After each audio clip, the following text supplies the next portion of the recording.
Saga Big Maker.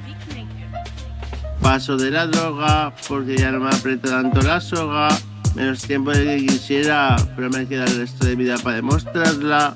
Que ya paso de esa movida. Si estás mal piensa que hasta del fin, el festero hasta el fin. Las dejo, no es pa' quedarte perplejo, es pa' que hagas algo, my friend. Me tumbo en mi cama, ni de escama ni de rama, solo con la mirada de mi querubín de la guarda. Firme con su espada, brillante, parecido a un museo y su escaparate. Pero es real, no es un disparate, con sus alas de lo más elegante, dispuesto a defenderme de la mismísima muerte. Pero cambia, de esa mierda hay salida. Reconozco ser el primero que no la veía.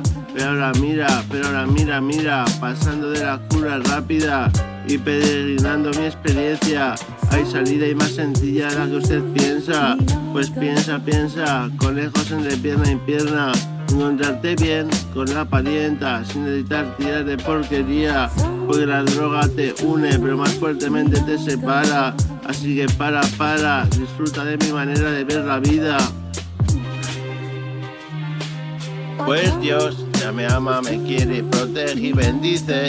Ya pasé todas las pruebas hasta la más escalofriante. Ahora ya solo queda morirme y morir en paz. Pero antes de irme me quito ese antifaz. Sí, por supuesto, no he sido tan buen muchacho como el resto, pero he salvado mi alma con mi sudor presto. De mañanero en la cama y no en el parking de la disco.